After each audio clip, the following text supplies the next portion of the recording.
이번 주에 윤석열 국민의힘 대선 후보의 선거대책위원회가 윤곽을 드러낼 것으로 보입니다. 윤 후보 측은 선대위 인선을 둘러싼 잡음이 커지자 실무를 담당하는 총괄 선대본부장을 두지 않고 권한을 분산시켜서 원팀 기조를 다지겠다는 계획인데요. 선대위 주도권을 둘러싼 갈등이 봉합될 수 있을지 자세히 알아보겠습니다.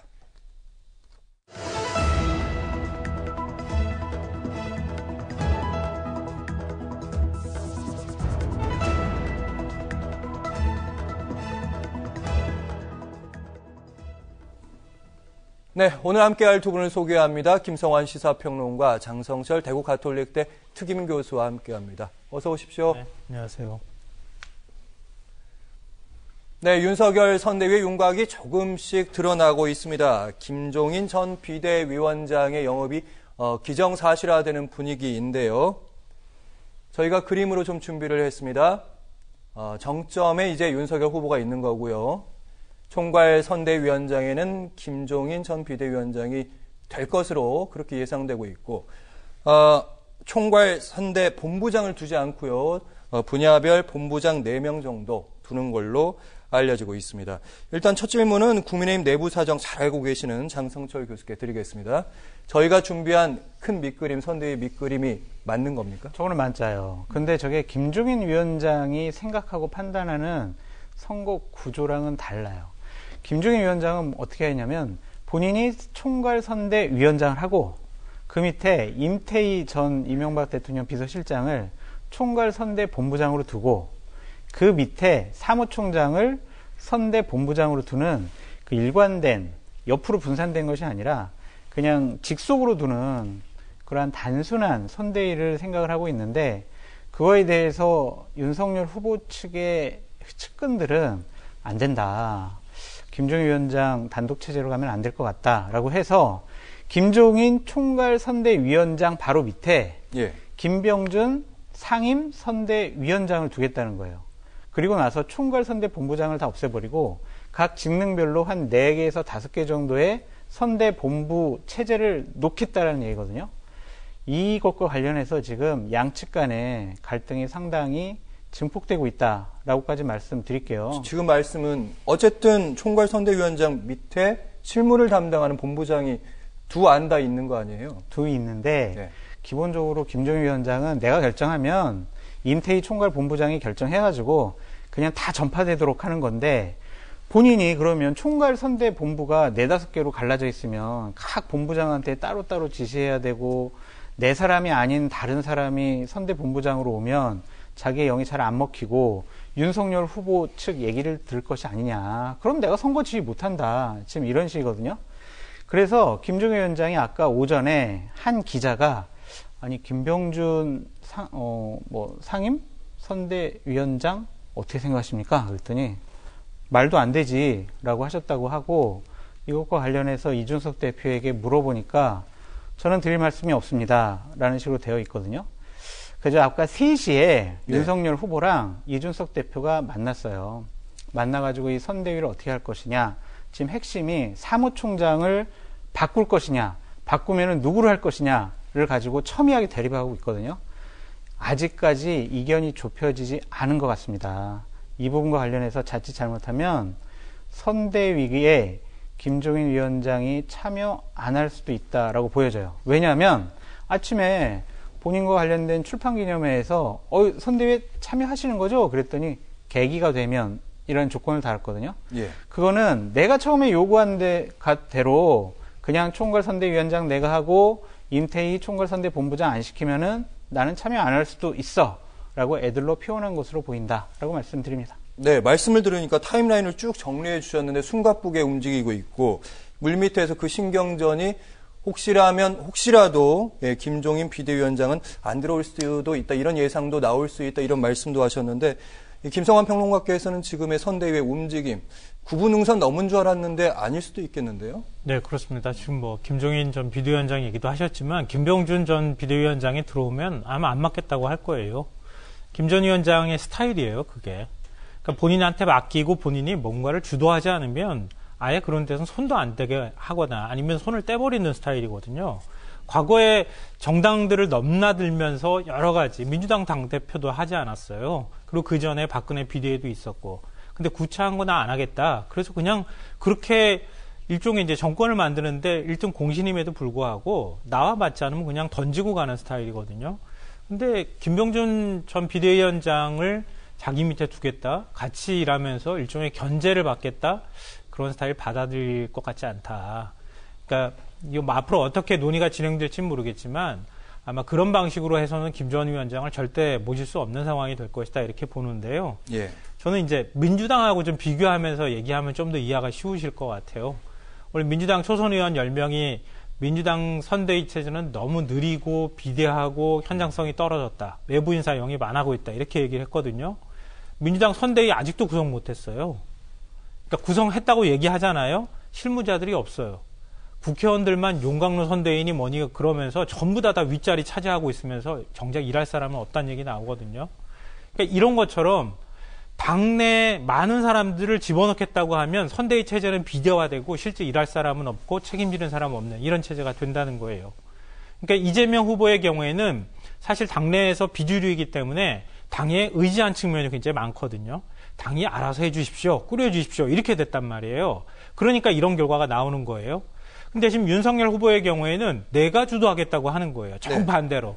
그러니까 당이 들어가서 개입하고 김병준 전 비대위원장을 영입해서 뭔가 좀 신속하게 움직이고 외부 인사들 영입할 수 있는 그런 선대위 체제로 꾸리려고 하니까 오히려 윤석열 후보 측이 안 돼. 우리 마음대로. 그러니까 예를 들면은 우리 그동안에 이제 당내 경선에서 내가 당내 후보가 되는 과정에서 굉장히 많은 조직에 있었던 사람들이 도와줬어. 당협위원장도 도와줬고 이전에 앞으로 이제 지방선거에 공천받을 만한 사람도 굉장히 많아. 그런 기여했던 사람들을 다 넣고 싶은 거예요. 네. 그러니까 선대위 체제가 거꾸로 비대화되는 거예요. 그리고 후보가 주도권을 행사하려고 하니까 당하고 부딪히거나 김 전 위원장하고 부딪히는 현상이 나타나는 겁니다. 그러니까 민주당하고 지금 국민의힘이 정반대 현상이 나타나고 있다는 거예요. 그 어느 점의 절충점을 빨리 만들어서 선대위 체제를 좀 신속하게 움직여가면서 국민들한테 변화하는 상을 보여주는 선대위가 되어야 하는데 양쪽 정당 다 지금 그런 방향으로 가고 있지 않은 것 같다. 그런 생각이 들어요. 네, 일단은 선대위 출범 전에 삐걱거리고 있는데 윤 후보와 이준석 대표, 김정인 전 위원장 필두로 한 원톱 선대위 체제에 대해서 공감대를 형성하고 있지만 어쨌든 내부 갈등 계속되고 있습니다. 오늘 윤 후보 아침에 당 최고위원회에 참석하기로 했다가 참석을 하지 않았고요. 또 여러 가지 아까 사실은 장성철 교수께서 말씀하셨는 당 사무총장 문제로 이건 또 무슨 얘기인가 싶을 것도 같거든요. 방송 직전에도 잠깐 얘기를 나눴는데요. 당 사무총장은 자금줄을 쥐고 있는 사람이잖아요. 조직과 자금 두 가지를 쥐고 있는 입장이란 말이에요. 근데 선대위 체제가 되면 조직을 뭐 본인 스스로가 다 움직일 수는 없으니까 자금을 쥐고 있는 게 굉장히 중요하다는 거죠. 근데 지금 사무총장을 윤석열 후보 쪽에서 그만두라 이렇게 얘기를 했다는 거 아닙니까? 그러니까 선대위 체제를 우리가 주도하고 최소한 주도하지는 못하더라도 돈은 우리가 갖고 가겠다 이렇게 얘기를 하는 거예요. 돈을 안 풀면 조직이 움직이지 않는데 내가 필요한 만큼 돈을 풀겠다는 뜻이에요. 근데 거꾸로 생각하면 이준석 대표 입장이 있잖아요. 이준석 대표도 당대표잖아요. 예. 근데 당 사무총장 임명해 놨더니 후보 쪽에서 사무총장 너 당신 그만두시오. 이렇게 해서 사무총장이 지금 사표를 내는 상황이 온 거예요. 그럼 당대표가 허수아비가 될 거 아닙니까? 그렇지 않겠어요? 그러니까 당 조직에 당이 조직적으로 움직이고 결합해서 사무총장과 함께 뭔가 일을 해야 되는 당대표 입장에서 무시당한 기분이 들겠죠. 그래서 오늘 최고위원회 회의도 한마디도 하지 않았다고 하고 20분 만에 그냥 끝냈다는 거 아닙니까? 윤석열 후보도 참석도 안 했다고 하고요. 바로 그런 면에서 지금 부딪히는 현상이 나오는 것이다 이렇게 보입니다. 네. 국민의힘의 내부 갈등 계속되는 가운데 김무성 전 의원이 이준석 대표와 김종인 전 위원장을 향해서 쓴소리를 했습니다. 김무성 전 의원은요, 이준석 대표와 김종인 전 위원장, 윤석열 후보를 흔들거나 이 정권교체에 후회할 일을 절대 하지 마시기를 바란다. 말은 좀 돌렸었지만은 윤석열 후보에게 힘을 좀 실어주는 그런 발언으로 해석할 수 있겠죠. 맞습니다. 기본적으로 이 말이 무슨 말이냐면, 김종인 위원장 혼자 하려고 하지 말고 같이 합시다. 나랑 같은 사람하고도. 그런 뜻인 것 같아요. 그러니까 김종인 위원장은 본인이 딱 리더십을 갖고 카리스마를 갖고 그냥 직할 체제를 구성하고 싶어 하는데 이제 전직 당대표, 국회의장급 분들은 본인들도 정권 교체가 가능성이 높아지니까 선대위에 참여하고 싶어 하지 않겠습니까? 그러한 자리를, 그러한 여지를 김종인 위원장은 아니 저 사람들은 쓸데없어. 일 필요 없어. 그냥 내가 그냥 하라는 대로만 하면 돼. 그러면 대선 이겨. 이런 식의 생각을 갖고 있기 때문에 김무성 전 대표께서 이렇게 한 소리 한 것 같고요. 결국에는 이준석 대표, 그 다음에 김종인 위원장 모두 다 윤석열 후보 말 들어라. 결국에는 당원의 당무 우선권이라는 것이 있지 않느냐라는 거죠. 김성환 평론가께서 이준석 대표가 허수아비 당대표가 아니냐라고 말씀하셨는데 맞아요. 후보가 뽑히는 순간 당대표는 허수아비입니다. 지금 현재 당대표는 윤석열 후보라고 볼 수밖에 없어요. 그냥 윤석열 후보가 이준석 대표를 예우해줘서 그 의견을 받아들여주는 거지 본인이 결정하면 그냥 되는 거예요. 그런 구조 하에서 지금 양측 간의 갈등은 이준석 대표가 주도권을 놓치고 싶어 하지 않는 그러한 의도가 좀 더 강해 보인다라는 생각이 듭니다. 결국에 추가 질문을 잠깐 드리자면 결국에 선대위의 밑그림 아무래도 방금 말씀대로 들어보면 후보의 입장이 강하게 반영되지 않을까? 그렇죠. 지난번에 후보 뽑힌 다음에 토요일 날 윤석열, 이준석 이 두 분이 오찬에 만나서 이준석 대표가 한 얘기가 있어요. 대선 기획단 안 만들겠습니다. 이것은 당에서 이미 선대위 다 짜놨으니까 그대로 따라 하세요. 딴 생각하지 마세요. 이런 거였거든요. 근데 윤석열 후보의 측근들은 김종인 위원장이 들어오면은 자신들의 공간이 없어지잖아요. 그렇죠. 그러니까 예를 들어 보세요. 그러니까 예를 들면 주호영, 그다음에 권성동, 뭐 장제원, 윤한홍, 박민식 이렇게 캠프에서 주축으로 일했던 의원 전현직 의원들이 김종인 위원장이 나 임태희 총괄선대 본부장하고 일할 거야. 그러면은 할 일이 없어져요. 예. 그러니까 저렇게 이상한 구조를 만드는 거예요. 총괄선대 본부장을 4명, 5명 두고 그다음에 상임 선대위원장도 두고 이렇게 하겠다라는 것은 결국엔 김종인 위원장을 견제하고 김종인 위원장 뜻대로 선대위가 굴러가지 않도록 하겠다. 내가 그 총괄선대 본부장의 자리를 하나씩 차지해가지고 이번 선대위에 나의 뜻과 의지를 관철시키겠다라는 것으로 보여집니다. 네. 차마 말씀 못 하시는 거를 제가 대신 전해 드린 게 나을 것 같은데요. 말씀하세요. 네. 그러니까 안 좋은 얘기를 하기가 어려운 입장이니까 제가 대신 얘기하면요. 윤석열 후보가 지금 만약에 당에서 커온 인물이고 그리고 그 안에서 국민들한테 확실한 지지를 받는다 이렇게 판단을 한다고 하면 이런 모양 안 나와도 돼요. 김종인 전 비대위원장 뭐하러 영입하느라고 지금 고생합니까? 그냥 당 조직 움직이면 되잖아요. 당은 그럴 만한 능력이 있거든요. 제1야당이라 하더라도 수권 정당으로서의 역할들도 여러 차례 해왔잖아요. 근데 못하는 거예요. 왜냐하면 윤석열 후보가 안 되니까. 국민들이 그만큼 신뢰를 보내주기 어려운 상황이라는 걸 아니까 김종인 비대위원장을 굳이 임명해가지고 데리고 오려고 하는 거 아닙니까? 근데 난 내 뜻대로 하는데 당신은 와가지고 내가 시키는 대로 요만큼만 해? 누가 들어오겠습니까? 그러면. 그러니까 지금 그런 상황이 벌어지고 있는 거예요. 아까 이재명 후보하고 제가 비교했지만 이재명 후보는 당에서 그만큼의 입지를 갖고 가기 어려운 상황이었기 때문에 당에 여러 가지를 맡겨서 지금 어떤 부작용이 나온다고 하면 국민의힘은 지금 잠깐 지지율이 올라갔다고 해서 이미 자만에 빠진 거예요. 윤석열 후보는 지금 자만에 빠진 거예요. 지금 이렇게 높은 비호감도 나오는 후보가 나중에 가서 지지율 언제 또 빠질지 모르잖아요. 근데 그래서 지금 김종인 위원장을 데리고 오겠다고 하는 건데 우리 뜻대로 하겠다? 이렇게 해서 만약에 안 오면 어떡할 겁니까? 안 오면 그러면 우리가 충분히 할 수 있어. 이렇게 하기 쉽지 않은 상황이거든요. 그러니까 고민에 지금 빠지는 거 아닙니까? 네, 선대위 얘기 계속해서 이어가 보면요. 윤석열 선대위에 참여할 의사가 없다고 선을 그은 홍준표 의원의 행보도 관심입니다. 홍 의원은 청년 플랫폼인 청년의 꿈을 통해서 2030들과 소통을 하고 있다. 사실 어제 오픈을 했다고 알려졌는데 벌써 10,000개 정도 넘은 걸로 알려졌는데 게시글이요. 홍준표 의원이 앞으로 어떤 행보를 보일 것인지 여기에도 관심이 있죠. 현재까지는 선대위에 참여 안 할 것 같다. 그럼 향후에는 참여할 것이냐? 그것도 안 할 것 같다라는 생각이 듭니다. 왜냐하면 본인이 이번 여야 후보들 모두에게 비리에 연루된 후보들 나는 이런 대선판에 끼고 싶지 않아라고 얘기를 했거든요. 물론 당을 뛰쳐나가서 새로운 당을 만들거나 새로운 정치 세력화하겠다라는 생각은 없지만 어쨌든 본인을 강력하게 지지해줬던 2030 세대의 놀이터를 만듦으로써 그들의 대변자가 되겠다. 그래서 대선판에 본인의 영향력을 유지해야겠다라는 것으로 보여집니다. 윤석열 후보가 지난주 제가 일요일까지 파악했을 때는 전화를 3번 했대요. 그런데 홍준표 후보가 전화를 안 받았대요. 그런 거 보면 만남 자체를 상당히 거부하는 것으로 보여지고, 솔직히 말씀드려서 윤석열 후보도 그렇게 그다지 적극적으로 홍준표 후보님 같이 합시다, 도와주세요 라고 구애하는 것 같지도 않습니다. 그래서 몇 번 더 형식적으로 해보고 안 되면 그냥 서로 딴 길을 갈 것 같다, 그런 생각이 듭니다. 네.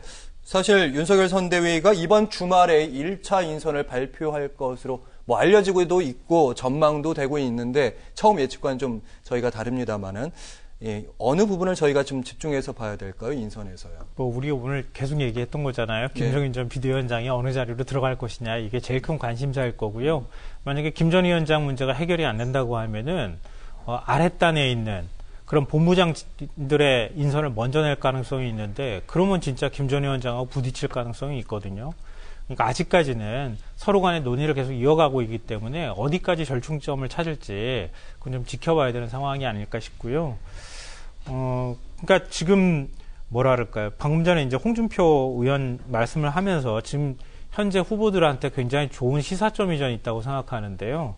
2017년 대선을 혼자서 복귀하는 작업을 좀 요즘에 하고 있는데요. 그 당시에 20대, 30대에 가장 이 득표율이 저조했던 후보가 홍준표 후보였어요. 제일 비호감도가 높았어요. 지금이랑 완전 다르죠. 지금하고 정반대 현상이 나오잖아요. 그러니까 왜 그러면 그 당시에 그렇게 20대가 별로 좋아하지 않았던 후보가 지금 또 2030에서 뭔가 지지를 얻고 있는가, 이제 이런 건데요. 그러니까 크게는 그럴 것 같아요. 홍준표 의원이 경선을 거치는 과정에서 뭔가 2030의 얘기를 들으려고 하고 그들의 뭔가 맞춰주려고 하는 노력을 했다. 이게 하나가 있을 것 같고요. 또 하나는 뭐냐면, 홍준표 후보를 빌어서 2030 세대가 뭔가 말하려고 하는 거 아니냐, 이런 생각을 우리가 할 수 있거든요. 그러니까 그 당에 선대위 조직을 꾸리든 아니면 각 후보가 이제 젊은 층 2030 세대의 표심을 잡기 위해서 굉장히 노력을 많이 할 텐데, 영원한 호감도 없고 영원한 비호감도 없다. 그러니까 과연 2030 세대에 좀 저는 과대평가가 된 측면도 있다고 보는데요. 그렇다 하더라도 그런 의견을 얼마나 잘 귀 기울여 듣느냐, 그런 노력을 앞으로 하느냐에 따라서 2030 세대의 마음은 많이 달라질 수 있다고 생각합니다. 제가 좀 짧게 말씀드리면, 그렇습니다. 선대위원회 발족과 관련해서 딱 3명을 주목해라라고 말씀드리고 싶어요. 김종인 위원장은 총괄선대위원장으로 이미 결정이 됐어요. 근데 오느냐 안 오느냐의 문제는 딱 3명의 거치를 보면 돼요. 김종인 위원장이 반대하는 사람 2명 있습니다. 한 명은 김병준 상임선대위원장입니다. 또 한 명은 장제원 의원이에요. 지금 모든 사단의 가장 핵심적인 키포인트의 인물이 장제원 의원이에요. 이런 구조를 지금 장제원 의원이 짜고 있어요. 그렇기 때문에 장제원 의원이 이런 선거대책위원회에 어떠한 직책을 맡는 것이냐. 네. 김종인 위원장 별로 안 좋아하거든요. 그것과 또 하나는 마지막으로 임태희 전 비서실장입니다. 윤석열 후보랑 3명이 만났어요. 그래가지고 중이 쓰라고까지 얘기를 했는데, 그냥 원오브된 5명 중에 1명의 본부장을 시킨다면은 김종인 위원장으로서는 본인이 무시당했다라고 생각을 할 겁니다. 그래서 앞으로 선대위 발표할 때 이 3명이 어떠한 직책을 가느냐를 한번 눈여겨보시면 재밌을 것 같습니다. 네, 선대위원장 발표 전에 김병준, 장제원, 임태희 이름을 주목해라, 이런 말씀이었고요. 자, 이번엔 민주당 이재명 후보도 얘기를 해볼까 합니다. 민주당과 이 후보, 최근 낙상 사고를 당한 부인 관련한 해명에 총력을 다하는 모습인데요. 사실은 2030도 만나고 있고요. 또 정책 행보도 바쁠 이 시간에 낙상 사고 관련된 해명이 계속해서 나오고 있단 말이죠. 이거 어떻게 된 일입니까? 그러니까 지금 그 배우자 김혜경 씨가 쓰러졌다고 하는 소식이 들린 그날도 저는 얘기를 들었어요. 벌써 그날부터 가짜뉴스가 돌기 시작했거든요. 그러니까 설마 그냥 쓰러졌겠어? 이런 얘기를 하기 시작했다는 거죠. 그 다음날 더 커졌어요, 이슈가. 더 커지면서, 119에 신고됐던 녹취라든가, 네. 아니면은 영상, 그리고 의료 기록까지 지금 공개를 하고 있는 상황인데, 우리가 기성 언론에서는 잘 얘기를 하지 않지만, 인터넷이나 SNS, 유튜브나 이런 공간에서 끊임없이 이 얘기를 하고 있는 거예요. 실제로는 이 뉴스를 아예 잘 모르시는 분들도 계세요. 이게 가짜 뉴스가 돌아다닌다는 이런. 네, 접하지 않은 분들은 또 모르겠지만 노출되는 사람들은 끊임없이 노출된다는 거예요. 이게 왜 이렇게 심각한 문제로 보느냐 하면은 기본적으로 이재명 후보도 그렇게 호감도가 높은 편은 아니에요. 윤석열 후보만큼 비호감도가 높은 상황이거든요. 그러니까 과거 형수 욕설 파문이라든가 여러 가지 의혹들과 관련되어 있는 문제가 있기도 한데다가 더군다나 여성 표심에 영향을 미칠 수 있는 거예요. 근데 지금 특히 20대 같은 경우에는 여성들이 한 50% 가까이가 표심을 정하지 못했다 이렇게 또 얘기가 나오고 있는 상황이거든요. 예. 근데 이런 가짜 뉴스를 그대로 방치하게 될 경우에는 그런 면에서 굉장히 악영향을 미칠 우려가 있다. 이런 점들을 걱정하고 있는 거예요. 근데 보통 일반적으로 이렇게 자료들을 공개하면 이런 소식이 금방 이렇게 사그라들 텐데 잘 안 사그라드는 현상이 나타난다는 거죠. 예. 그래서 민주당에서 바라볼 때는 이게 소문을 누군가 끊임없이 어느 한 구석에서 내고 있는 거 아니냐, 조직적인 움직임이 있는 거 아니냐, 이렇게 지금 의심스러운 상황이라는 거죠. 네. 단순한 인터넷 여론 정도가 아닌 것 같다. 그렇게 민주당은 파악하고 있다는 말씀이 있는데, 자, 이재명 부부의 전화통화에 대해서 캠핑장에서 전화통화를 했었는데요. 이걸 생중계로 됐습니다. 진중권 전 동양대 교수는 여기에 대해서 비판을 했습니다. 아내 이미지를 자상한 남편 이미지 홍보한 데 썼다 이렇게 비판했더라고요. 그러니까 집권여당 대선 후보 부인과 관련된 문제이기 때문에 우리가 가볍게 얘기해서는 안 된다고 생각이 듭니다. 또한 특히 건강에 관련된 문제 아니겠습니까? 이렇다면 많은 억측, 추측, 거짓말로 생각되는 여러 가지 찌라시의 내용들 이런 것들을 방송에서 언급하는 것조차 저는 잘못됐다라는 생각이 들어요. 그렇기 때문에 정말 하고 싶은 얘기 많아요. 하지만 이건 안 하는 것이 적절할 것 같다라는 생각이 들고, 김성하 평론가께서 아까 말씀하신 것 중에 바로잡아야 할 게 있는 게 뭐냐면, 윤석열 후보의 비호감도가 이재명 후보랑 비슷하다 이런 식으로 얘기하셨는데, 각종 여론조사를 보면 이재명 후보의 비호감도가 많이 높다, 항상 높다, 그렇게 말씀드리겠습니다. 아니 그렇게 말씀하시면 안 되고요. 둘 다 60%대예요. 그러니까 더 높다 이렇게 또 얘기하시는데, 저도 SNS 빅데이터나 이런 것들 분석하는 걸 계속 저도 살펴보는데요. 오히려 비호감도는, 그러니까 SNS 글이라든가 유튜브 글이나 이런 것들 분석하는 것들 비호감 나오는 거 보면요, 윤석열 후보가 더 높아요. 저는 여론조사상에 여론조사상으로 제가 말씀드린 거예요. 60%대라고 네, 여론조사의 하는 그 비호감도에 대한 부분은 저희가 관련 자료가 없기 때문에 다음에 더 심도 있게 토론을 해보도록 하겠습니다. 민주당은요, 병원 이송 당시에 낙상 사고가 있었던 이송 당시에 이 구급차의 CCTV 사진과 그리고 부인의 여러 가지 의무 기록들을 공개를 했습니다. 그리고 낙상 사고 당시에 119 음성까지 공개를 했다고 합니다. 일단은 민주당에서는 이번 일을 갖고 가짜뉴스 사태에 대한 그런 일종의 전초전이라고 해야 될까요? 강경 대응하는 모양새입니다. 사실관계를 바로 잡아야 되겠다는 생각을 하겠죠. 그러니까 이 부분이 괜히 정말 말을 옮기기가 너무 어려운 부분들이 있어요. 그러니까 시청자 여러분들께 말씀드리지 못하는 걸 죄송스럽게 생각을 하는데, 이렇게 가짜 뉴스를 갖고 상대방 후보에 대해서 타격을 주겠다라고 판단하고 생각하는 것조차 저는 상당히 잘못됐다고 생각이 들고요. 민주당에서 법적 조치를 취하고 있지 않습니까? 꼭 찾아내서 일벌백계 했으면 좋겠다라는 생각이 듭니다. 네. 사실은 아까도 김성환 평론가께서 잠깐 언급은 하셨는데, 민주당에서는 혹시 가짜뉴스 유포에 국민의힘 지지자, 그러니까 특히 조직이 관련된 것이 아니냐 이렇게 의심도 하던데, 여기에 좀 설득력이 있다고. 이것도 가짜뉴스예요. 이것도 민주당에서 확인된 거 아니잖아요. 그러니까 이런 짓들을 서로 하면 안 된다고 저는 말씀드리고 싶어요. 증거가 있습니까? 국민의힘 측에 관계돼 있다고 민주당에 증거가 있냐고요. 그럴 것이다라는 것을 가지고 사실관계를 국민들에게 호도하는 겁니다. 국민들을 속이는 거예요. 이런 식의 공격을 하게 된다면 이 국민의힘 측에서 생각하고 있는 거를 비판할 수가 없어요. 그럴 자격이 없습니다. 민주당부터 반성해라 라고 말씀드립니다. 네, 근거 없어 설득력이 좀 떨어진다 이런 말씀. 갑자기 화를 내시니까 더 이상하잖아요. 김재원 최고위원이 오늘 한 발언 그대로 제가 옮겨서 말씀드릴게요. 윤석열 후보나 안철수 후보가 부인을 폭행했다면 또 어디에서 헛소리하냐 할 텐데, 이 후보라면 그럴 수 있겠다 싶은 것이다. 이 국민의힘 최고위원이 한 발언입니다. 지금 차마 옮기지 못하는 얘기를 지금 국민의힘 최고위원이 공개석상에서 이렇게 얘기하는 거거든요. 이게 소문내겠다고 하는 의도 아니면 뭡니까? 그러니까 그리고 배원진 의원도 낙성사고는 ABC가 안 맞는다. 납득 안 된다. 이렇게 얘기를 해요. 아니, 근거가 없고 지금 이렇게까지 공개하면 아, 그렇구나. 이렇게 하면 되는데 아니, 공인이라고 하는 사람들이 공개석상에서 특히 회의 자리에서 최고위원을 한 사람이 이렇게 공개적으로 얘기해버리면은 그래, 맞아. 그럴 수 있지. 이렇게 생각하지 않겠습니까? 이게 소문내는 거 아니고 뭐겠어요.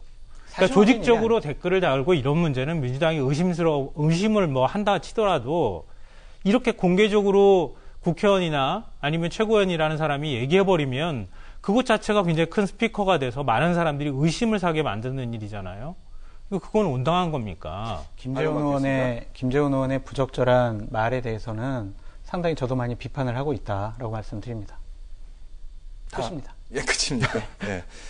예, 그렇습니다. 사실은 후보자의 배우자에 관한 얘기이기 때문에 얘기가 좀 조심스러운 부분도 있고 이런 부분이 분명히 있습니다. 계속해서 마지막 관련된 질문은 조금 다릅니다. 각도가 좀 다른데 어쨌든 여야 대선 후보가 확정되면서 후보에 대한 관심도 있겠지만 배우자에 대한 관심도 분명히 커질 겁니다. 일단 낙상사고를 당했던 이재명 후보의 부인 김혜경 씨 이번 주부터 활동을 재개할 걸로 알려졌는데 윤석열 후보의 부인인 김건희 씨의 활동은 언제부터 저희가 전망해 볼 수 있을까요? 글쎄요, 뭐 조만간 뭐 활동 시작할 거다 이렇게 얘기는 하고 있는데 네. 글쎄요, 그게 언제쯤일까요? 그러니까 뭐 지금 이제 의도하지 않게 김혜경 씨의 경우에 지금 몸이 안 좋은 상황이기 때문에 공개 활동을 하기 어려운 상황이잖아요. 아마 저는 그런 것도 좀 감안을 하지 않을까 싶어요. 이재명 후보의 배우자는 굉장히 왕성하게 활동하고 있는데 윤석열 후보의 배우자는 진짜 지금까지 얼굴 한번 언론에 공개적으로 비치지 않고 있거든요. 이러면은 뭔가 다른 또 의혹이 제기될 수 있는 상황이란 말이에요. 그러니까 아마 그런 점까지 같이 나와서 공개 활동하는 시기가 좀 맞춰져야 할 필요가 있지 않을까 이렇게 생각할 것 같고요. 근데 그게 언제쯤이 될지는 모르겠지만 뭐 한 주든 두 주든 조금 더 시간이 필요하지 않을까 이런 생각이 들고요. 근데 그 공개적으로 이렇게 한 정당의 대선 후보의 배우자가 이렇게 얼굴을 안 드러내는 것도 오히려 이상한 거예요. 사실 굉장히 억울한 소문에 휩싸였다. 뭐 여러 가지 이제 결혼 이전과 관련되는 문제나 이런 것들에 대한 소문은 억울한 측면이 있을 것 같은데요. 논문과 관련되는 문제나 이런 것들은 또 있단 말이에요. 그러니까 그런 부분에 대해서 법률적 처벌은 어렵다 하더라도 본인이 나와서 한마디는 해줘야 할 필요가 있거든요. 근데 그런 부분에 대해서 좀 껄끄러워하는 상황이 아닐까. 좀 여러 가지 민주당에서 이제 본격적으로 검증을 시도를 할 텐데, 네. 그러면 윤석열 후보뿐만 아니라 뭐 지금 가족 리스크라고 하는 배우자와 관련되어 있는 문제, 장모와 관련되어 있는 문제에서 민주당이 어떤 검증을 시도하는지를 좀 지켜보고 우리가 판단을 하고 그 다음에 이제 공개 활동을 해도 늦지 않겠다. 이런 생각을 할 가능성이 있다고 생각합니다. 네, 등장 시기가 좀 늦어질 수도 있겠다는 생각이 드는데요. 왜 늦어지겠습니까? 표에 도움이 안 된다고 생각을 하니까 지금 공개적인 활동을 안 하는 거 아니겠습니까? 캠프 내에서도 상당히 고민스러워 하더라고요. 언제, 어느 시점에, 어떻게 딱 김건희 여사를 대중 앞에 드러낼 것이냐라는 것에 대해선 아직도 판단이 안 서는 것 같습니다. 여러 가지 활동을 하게 되면 모든 것에 대해서 다 검증을 받을 거예요. 여러 가지 말, 행동, 그리고 과거에 있었던 일, 그리고 뭐 헤어스타일, 뭐 몸짓, 말투, 이런 것들이 과연 검증의 파고를 넘을 수가 있을까? 그 스트레스를 다 감내할 수 있을까라는 걱정이 분명히 있을 거라고 생각이 드는데, 김혜경 여사나 김건희 여사 같은 경우에는 잘하려고 하지 말고 실수를 하지 말아라 라고 말씀드리고 싶고, 구설수 오르지 않도록 모든 행동들을 조심하는 게 좋겠다. 잘하는 것보다 실수를 줄이는 것이 더 중요하다. 라고 말씀드리겠습니다. 네. 득점도 중요하지만 실수도 안 하는 게 중요하다. 마지막 말씀으로 듣겠습니다. 오늘 정치권 소식 두 분과 함께했습니다. 고맙습니다. 네, 이번에는 일반 뉴스 전해드리겠습니다. 코로나19 신규 확진자 휴일 검사 건수의 감소에도 불구하고 엿새 연속으로 2,000명대를 이어갔습니다. 위중증 환자는 열흘째 400명대를 이어가면서 병상 부족에 대한 우려가 커지고 있습니다. 이재상 기자가 보도합니다. 오늘 0시 기준 코로나19 신규 확진자는 2,006명입니다. 전날보다 413명이 줄면서 엿새째 2,000명대를 이어갔습니다. 휴일이었던 어제 검사 건수가 줄면서 확진자가 줄어든 것으로 보입니다. 국내 발생이 1,986명, 해외 유입이 20명입니다. 지역별로 보면 서울 856명, 경기 596명, 인천 102명 등 수도권이 1,554명으로 전체의 78.2%를 차지했습니다. 위중증 환자 수는 471명으로 열흘 연속 400명대를 이어갔습니다. 특히 감염 취약층으로 꼽히는 60살 이상 고령층 확진자를 중심으로 위중증 환자 수가 늘고 있습니다. 정부는 현재 의료 체계에서는 500명까지는 안정적으로 대응할 수 있다는 입장이지만 위중증 환자가 급증하면서 병상 부족 우려도 커지고 있습니다. 어제 오후 5시 기준 전국 평균 중환자 병상 가동률은 62.1%, 감염병 전담병원 가동률은 61.3%를 기록했습니다. 위중증 환자 증가에 따라 사망자도 연일 두 자릿수로 발생하고 있습니다. 사망자는 12명으로 누적 사망자 수는 3,115명, 평균 치명률은 0.78%입니다. 백신 1차 접종은 인구의 81.7%, 접종 완료율은 78.1%입니다. 오늘부터 50대를 대상으로 백신 추가 접종이 시작됩니다. 기본 접종을 완료한 지 6개월이 지난 50대는 위탁 의료기관에서 화이자 또는 모더나 백신으로 추가 접종을 받을 수 있습니다. OBS 뉴스 이재상입니다. 김기현 전 울산시장이자 국민의힘 원내대표가 청와대 울산시장 선거 사건 개입 사건의 재판에 증인으로 출석하면서 역대 최악의 선거범죄 사건이라고 비판했습니다. 이어 청와대에서 매우 구체적으로 지시가 내려갔고 10여 차례에 걸쳐 수사 진행 경과를 보고하기도 했다며 울산지검이 울산경찰청에 적극 협조하지 않는다며 다그치기도 한 것으로 안다고 말했습니다. 또 반드시 배후와 몸통이 있고 역사와 법의 재판정에 세우겠다고 강조했습니다. 검찰은 재판에서 경찰 수사 전후의 지지율이 크게 떨어졌는지 물었고 이에 김 원내대표는 김기현의 측근 비리라고 보도돼 시민들의 인식이 나빠질 수밖에 없었다고 답했습니다. 대장동 개발 로비 특혜 의혹을 수사하는 검찰이 성남도시개발공사 전략사업실장을 지낸 정민영 변호사와 천화동인 4호 소유주 남욱 변호사를 소환 조사했습니다. 서울중앙지검 전담수사팀은 두 사람을 상대로 대장동 사업 당시에 성남시 등 윗선 관여 여부 등을 추궁한 것으로 전해졌습니다. 구속된 화천대유의 대주주 김만배 씨는 건강상의 이유를 들어 오늘을 포함해 3차례 검찰에 출석하지 않았습니다. 검찰은 한편 뇌물수 의혹 관련 곽상도 전 의원을 이르면 이번 주에 불러 조사할 것으로 보입니다. 우리나라의 가계빚이 국가 경제 규모를 고려할 때 세계 약 40개 주요 국가 중에서 가장 많은 것으로 나타났습니다. 국제금융협회의 세계부채 보고서에 따르면 올해 2분기 기준으로 세계 37개 나라의 국내 총생산 GDP 대비 가계부채 비율을 조사한 결과 우리나라가 104.2%로 가장 높았습니다. 이어 홍콩이 92%, 영국 89.4%, 미국 79.2% 등의 순이었고 가계부채 비율 증가 속도도 작년 2분기와 비교해 1년 새 6%포인트나 높아진 것으로 나타나 다른 모든 나라를 웃도는 1위였습니다.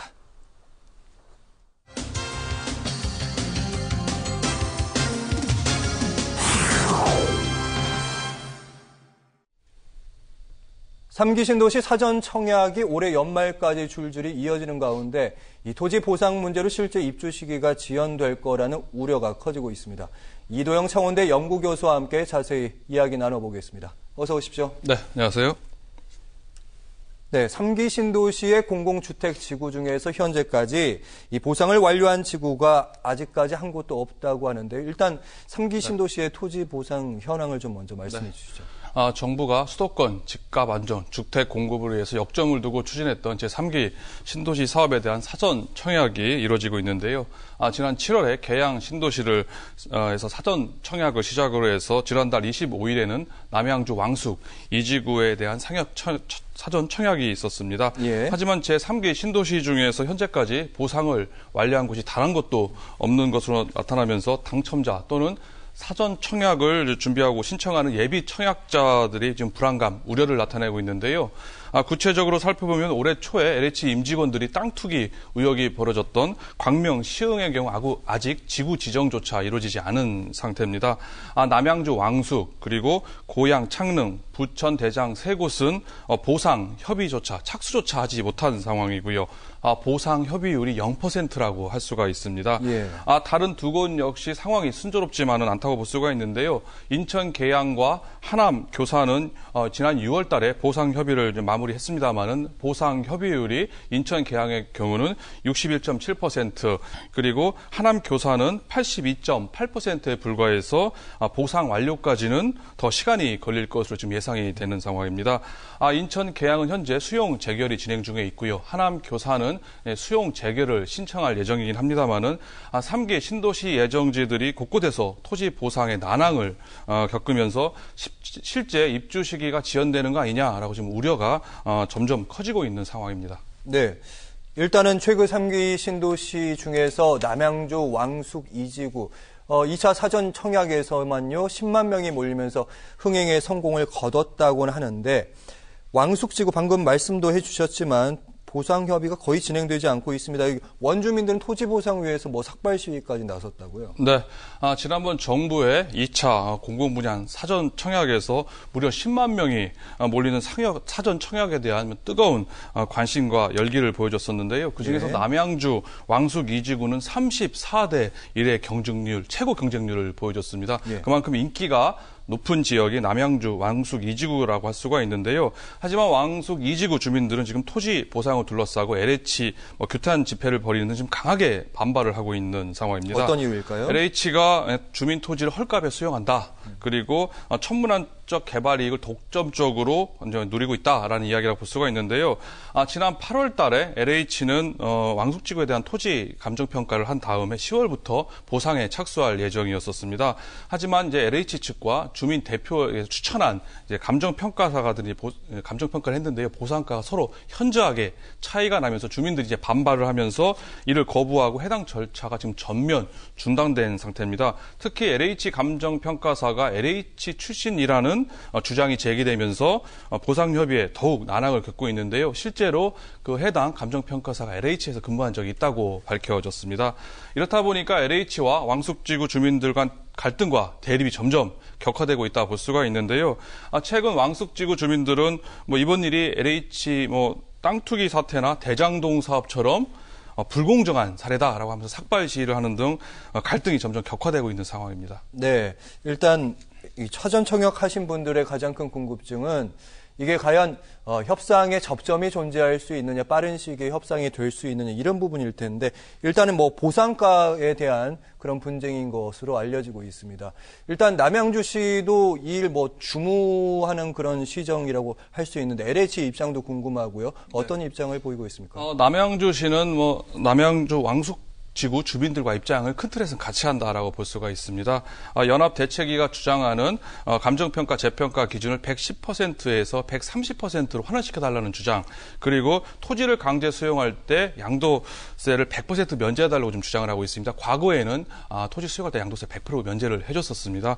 또한 원주민들을 지원하기 위한 근거 법률이죠. 공공주택특별법을 조속하게 개정해달라는 요구를 하고 있는데요. 이런 구체적인 내용에 대해서 남양주시가 밝히고 있지는 않습니다만은 전반적인 틀에서 있어서는 왕숙지구 주민들과 입장을 같이 한다고 볼 수가 있을 것 같습니다. 실제로 조광한 남양주 시장은 지난번 LH 스마트 도시 본부장을 만난 자리에서 전국의 땅값이 폭등했는데 왕숙지구 역시 땅값이 너무 폭등했다. 그렇기 때문에 원주민들이라든지 기업이 재정착하기 위해서는 충분한 정당한 보상을 해달라고 요구한 적도 있다는 점에 비추어 볼 때 남양주시의 스탠스를 충분히 알 수가 있다라고 볼 수가 있을 것 같고요. 예. LH는 일각에서 주장된 감정평가사 의혹에 대해서 오래전에 잠깐 근무한 것은 사실이지만 LH가 외압을 넣은 적은 없었다라고 주장을 하고 있고요. 감정평가는 LH의 영역이 아니기 때문에 주민들께서 양해를 좀 해달라라고 지금 양해를 구하고 있는 상황입니다.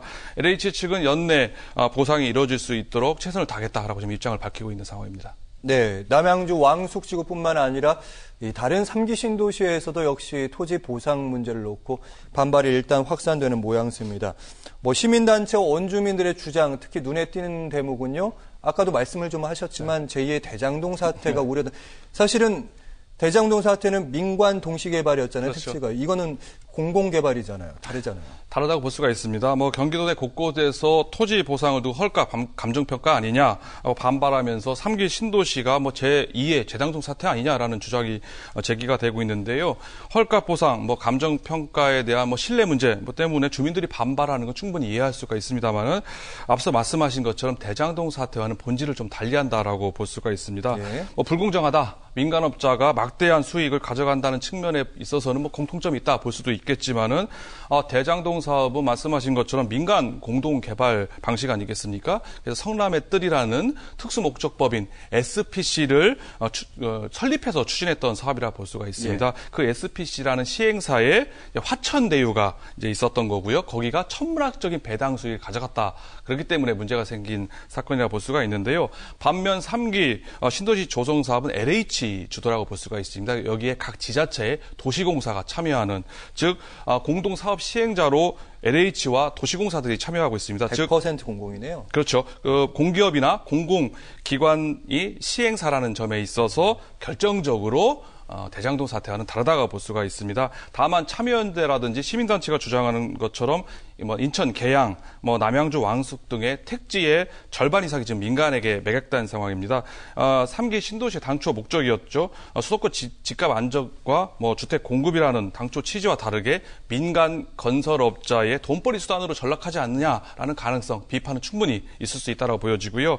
공익성 강화를 위한 제도적 장치는 필요하다 이렇게 볼 수가 있을 것 같습니다. 네, 대장동과 이 공공택지 개발의 차이점, 공통점 짚어주셨고요. 자, 3기 신도시 3차 사전 청약, 오는 18일에 청약 공고를 시작으로 진행이 됩니다. 그런데 지금까지 들으셨던 것처럼 토지 보상 문제가 해결되지 않은 상황이라서 실제 입주 시기가 늦춰지는 거 아니에요? 2030년 정도로 예측되고 있는데 과연 그것도 계획대로 될 것이냐? 이런 질문이 있잖아요. 정부 계획에 따르면은요, 2025년 하반기에 입주가 예정될 거라고 지금 밝히고 있습니다. 여러 가지 변수가 있을 수 있기 때문에 당초 계획보다는 실제 입주 시기는 좀 지연되지 않을까라고 저는 생각을 하는데요. 인천 계양과 하남 교사는 이제 수용 재결 이후에 지작물 보상 절차가 순조롭게 진행된다고 하면은 당초 정부 계획대로 2025년 하반기에 입주하거나 아니면 조금 늦춰질 수 있을 거라 예상이 되고요. 예. 하지만 고양 창릉과 부천 대장은 하루빨리 토지 보상 착수가 되지 않는다면 입주에 차질이 불가피할 것으로 예상이 됩니다. 문제는 남양주 왕숙지구라고 볼 수가 있습니다. 여기는 인천, 계양, 하남 교상처럼 처음에 3기 신도시로 선정된 지역이거든요. 예. 하지만 토지 보상에 난항을 겪으면서 일정에 많은 차질을 빚고 있는 상황입니다. 더욱이 문제는 앞으로 이런 갈등이 해결될 기미가 보이지 않는다는 점이라 할 수가 있는데요. 이렇게 되면 공사가 지연될 수밖에 없고요. 남양주 왕숙 2지구 아니면 왕숙지구에 대한 청약자들은 제때 입주가 불가능하게 되는, 지연되는 충분히 예상이 된다 볼 수가 있습니다. 하지만 국토부는 이제 과거에 사전 예약부터 입주까지 10년 이상 걸렸던 보금자리 주택 때와는 좀 다르다. 전반적 일정에 차질이 없다고 하면서 계획대로 입주가 가능하다, 문제가 없다 이렇게 국토부는 밝히고 있습니다. 네, 주거 안정을 위해서라도 국토부 입장이 잘 반영돼야 될 텐데 일단 남양주 왕숙지구를 잘 지켜봐야 될 것 같습니다. 주제를 좀 바꿔보겠습니다. 일본군 위안부 피해 할머니들의 쉼터죠. 경기 광주시 나눔의 집을 둘러싼 임시 이사들 간의 갈등이 격화되고 있습니다.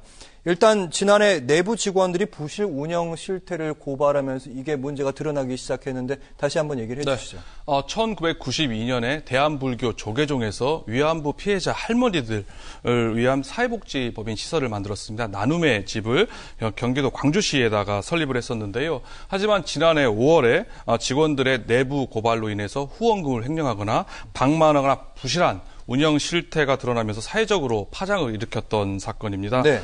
당시 밝혀진 바에 의하면 후원금 88억 원 중에서요, 2.3%에 불과한 2억 원만을 할머니들을 위해서 쓰였다. 그것도 할머니들을 위한 직접 경비가 아니라 시설 운영을 위한 간접 경비로 쓰였다는 겁니다. 그리고 이러한 후원금 역시 나눔의 집, 시설로 직접 입금이 된 게 아니라 운영법인이었었죠. 조계종 측으로 입금되는 등 회계상 문제점도 다소 밝혀지기도 했었는데요. 또 후원금 중 26억 원 등은 토지 매입 등 재산 조성비로 사용됐고요. 또 이사회 의결 과정에서도 다수 부당행위가 발견되기도 했었습니다. 게다가 할머니들에게 갖다 버린다, 혼나 봐야 한다라는 정서적 학대 정황도 드러나면서 많은 충격을 안겨줬던 사건이기도 합니다. 당시에는 경기도지사가 이재명 지사 시절이었는데요. 예. 이 지사가 민간합동 조사를 진행하고 나서 당시 나눔의 집 이사 8명을 해임 명령을 내렸습니다. 그에 따라서 지난 2월 달에 나눔의 집 정상화를 위한 임시 이사회가 출범을 했습니다. 네, 말씀하신 것처럼 정상화를 위해서 2월에 임시 이사회가 출범을 했는데 이 임시 이사를 쭉 보니까요. 조계종 측의 이사들도 있고요. 시민사회 측의 이사들도 있었습니다. 근데 이 이사들 간에 약간 서로에 대한 비방 기자회견이라고 해야 되나요? 서로 이렇게 치고받고 여러 가지 문제가 좀 얽혀 있더라고요. 나눔의 집 정상화를 위해서 임시 이사회가 출범을 했는데요. 내용이 서로 조계종과 시민사회 측 이사들 간의 갈등이 지금 고조되고 있는 상황입니다. 이사회는 경기도의 해임 명령에 따라서 광주시가 새로 선임한 8명의 임시의사와 또 기존의 정이사 3명, 총 11명의 이사진으로 구성이 되어 있습니다. 그런데 예. 지난 8일 날에 상임이사 직무대행을 맡고 있는 해일 스님 등 조계종 측 이사 4명이 긴급 기자회견을 열었는데요. 이들은 기자회견에서 이사회를 앞두고 임시이사 5명이 자신들에게 협박성 내용 증명 우편을 보냈다. 그리고 이사회 파행의 책임을 다른 이사들, 그러니까 조계종 측 이사들에게 돌리고 있다라고 하면서 비판을 한 겁니다. 나눔의 집 정상화를 위한 임시의회는 흑백 논리와 기준으로 재산은 안 된다라고도 얘기를 했었는데요. 예. 또 이외에도 지난 4월 달에 임시이사들이 통보 절차 위반으로 이사회 소집이 불가능하다라는 법인 감사의 지적이 있었음에도 불구하고 이사회를 강행했다. 그래서 나눔의 집 예산을 통과